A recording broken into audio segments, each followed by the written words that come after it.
Alrighty, let's get started. We're pitting a couple of the previously covered ships against one another, each from games with a devoted fan following, so this may prove controversial. Yes, in fact today we're unleashing Star Citizen's Retribution class Super Dreadnought against Elite Dangerous's Farragut class battlecruiser, a true Clash of the Titans. So, without further ado,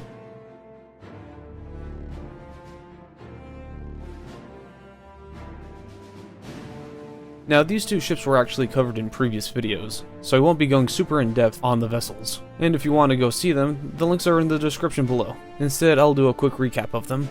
Starting off with the King of Star Citizen, the Retribution class, the single most powerful vessel of the United Empire of Earth. Yes, I finally got it right.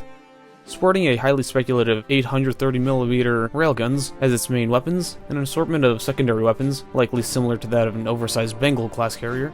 Rounding out its formidable offensive abilities is a series of powerful shield generators of both sustained and emergency burst varieties. It likely even has the ability to field fighters and bombers. So for this matchup, we'll be saying 60 F-7A Hornet fighters, 45 Gladiator fighter bombers, and 9 B-4G Retaliator bombers, which is about 50% larger than the dedicated Bengal carrier of 1/3 its size. It doesn't have any major flaws or weaknesses in its design, short of its possibly exposed bridge. This may be enough to bring down the whole vessel though. Next up is the Pride of the Federation, the Farragut class, the largest legally permitted warship in Elite Dangerous. Bringing in a combination of 8 broadside cannons, 8 torpedo launchers, with 16 pulsed lasers, it has a very powerful arsenal. Unlike the Retribution, the Farragut sports a single industrial-scale shield generator alongside its thick armor plating for defense. Or its carried complement for this matchup, a rough 90 F-63 Condor fighters and 6 Federal Corvettes will be fielded. One final note of the Farragut, it does have a particularly vulnerable thermal regulation system, making it a noticeable weak point that could be exploited. The Farragut class battlecruiser and Retribution class super dreadnoughts would be quite the sight next to one another, with the Farragut coming in at 2,040 meters and the Retribution at 2,789 meters. As a point of reference, the iconic Imperial class Star Destroyer comes in at a measly 1,600 meters, so keep that in mind during the battle. Now that these titans have been squared up, it's time for the battle itself. The two vessels will start out facing one another 1,000 kilometers apart in deep space. Again, no FTL will be allowed, only sublight.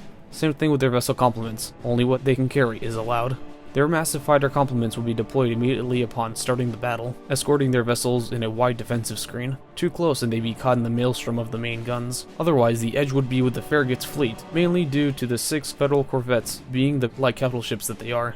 As the fighter wings begin to engage, they would mostly be on the sidelines of the real battle itself. The focus will squarely be on the warships themselves. They're far too large and powerful to be meaningfully threatened by the fighters, with only the Federal Corvettes or Retaliator bombers that would provide some additional target saturation or capital grade firepower. In the meantime, during the slugging match, the Retribution's railguns would be giving the Farragut's shielding a beating. Its powerful shielding would be tanking the ordnance, however, with the Farragut's own anti-capital ship torpedoes firing in response.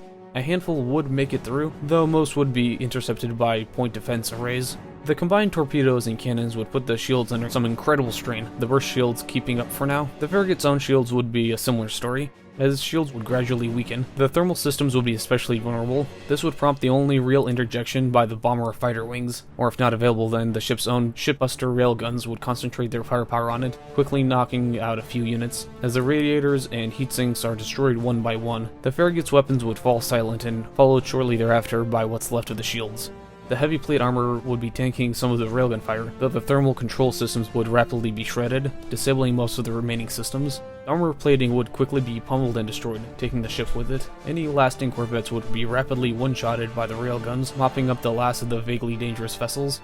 With that, the Retribution wins roughly 6.5 times out of 10. This is just an approximation based on the vessel's speculated stats, so take it as you will. Regardless, the shipbuster railguns would live up to their name, as they would be able to bypass point defenses, unlike the torpedoes of the Farragut, which would constitute their only respective firepower capable of bringing down each other's shields. Besides the Retribution's superior shielding, the potential bombers may help tip the scales. On the other side, due to poor bridge design in the Retribution, the Farragut could possibly win if the torpedoes could knock out the exposed bridge or a few of the railguns. Even so, it would be a very close fight.